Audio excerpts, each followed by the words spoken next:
You know, we all think we know the Christmas story. We see the nativity scenes, we sing the carols about a silent night, but what if the story Luke actually tells isn't gentle at all? What if it's a political bombshell, an act of defiance aimed squarely at the most powerful man on the planet? Let's unpack the treason that's been hiding in plain sight this whole time. And I'm not just asking that to be provocative. Luke, the meticulous historian that he is, frames this entire story as the opening shot in a cosmic clash of kingdoms. This isn't just a sweet story about a baby, it's a declaration of war. You see, the story doesn't open in a humble stable. It opens in the corridors of power in Rome. Luke immediately sets up a confrontation between two kings, the emperor of the known world and a baby who hasn't even been born yet. Luke kicks things off with Caesar Augustus decreeing a census for the entire Roman world. Now, don't mistake this for some boring bureaucratic paperwork. This is a raw, unapologetic display of power. It's Augustus essentially shouting from his throne, "Listen up. Every single one of you, from Spain to Syria, you belong to me. I count you because I own you, and because I own you, I tax you." But here's where Luke's genius and his incredible nerve really comes through. The angel shows up and announces the birth of a savior, which in the Greek is souter, a really powerful word. But guess who else was running around calling himself the souter of the world? Yep, Caesar Augustus. And it gets better.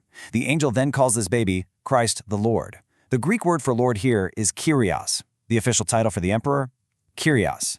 Do you see what Luke is doing? He is systematically lifting the emperor's own divine titles and pinning them on this poor, unknown baby in an occupied territory.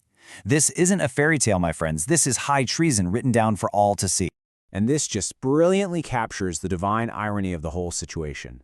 Caesar, puffed up with his own importance, issues a decree that forces this young couple to travel.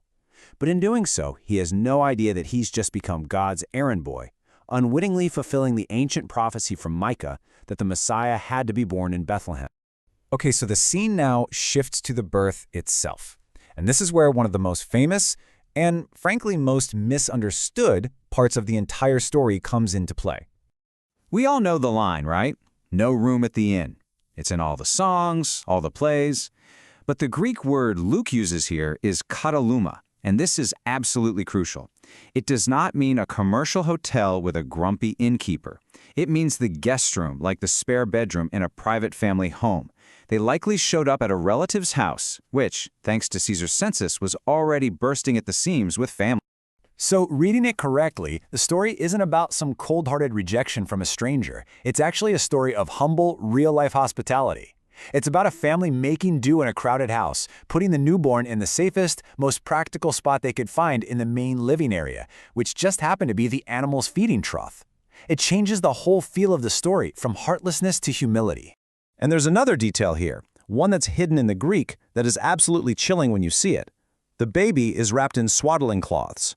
While the root word for this, spargano, is the exact same concept used later to describe Jesus being wrapped in linen cloths for his burial. From the very first moments of his life, Luke is already foreshadowing the cross. So, if this new king isn't born in a palace, who gets the royal birth announcement? It's not the powerful people in Rome. It's not the religious elites in Jerusalem. No. God sends his angelic army to the very last people on earth anyone would have ever expected.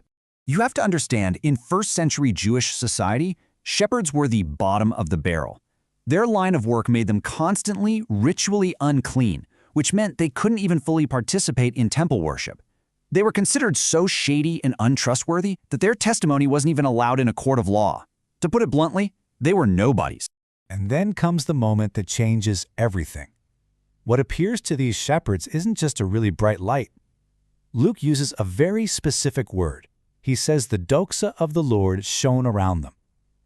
Doxa isn't just a synonym for glory. It's the technical term for the manifest, tangible, visible presence of God himself, the very presence that was supposed to be locked away behind a curtain in the Holy of Holies.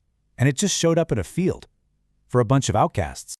Do you see the revolution that's happening here? This is the grand opening of God's new kingdom. And who are the first evangelists? Who are the first ones to go and tell the good news? The very people that society had deemed legally worthless. God isn't just inviting the outcasts, he's starting his entire movement with them. He is turning the world's power structure on its head. From that field, the story moves to the temple in Jerusalem. And just when the hope and the joy are at their absolute peak, Luke brings us crashing back down to earth with a stark and, frankly, dangerous warning. We meet this old, devout man named Simeon. He sees the baby, takes him in his arms, and just erupts into this beautiful song.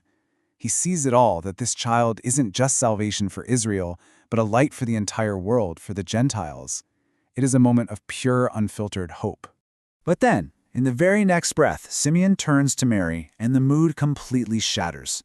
He tells her this child will be a sign that is spoken against. He's going to force people to choose sides, he's going to cause division, and then he looks this young mother in the eye and says, "And a sword will pierce your own soul too." He is telling her, point blank, that her joy in this child will be inseparable from unimaginable pain, that she will live to watch him die. And this is just so critical for understanding how Luke tells this story. He refuses to give us the sweet, sentimental Christmas without forcing us to confront the shadow of the cross. From the very beginning, the joy and the sorrow, the hope and the opposition, they're completely intertwined. You don't get one without the other. So, in the end, the story leaves us with this incredible, world-altering reversal. God's power isn't found in the emperor's palace, it's in a feeding trough. His royal announcement isn't for the high priests, it's for the social outcasts. And that forces us to ask a really uncomfortable question. If this is how God's kingdom really arrives, in the unexpected places, among the overlooked people, in the powerless, where on earth might we be missing it in our own world today?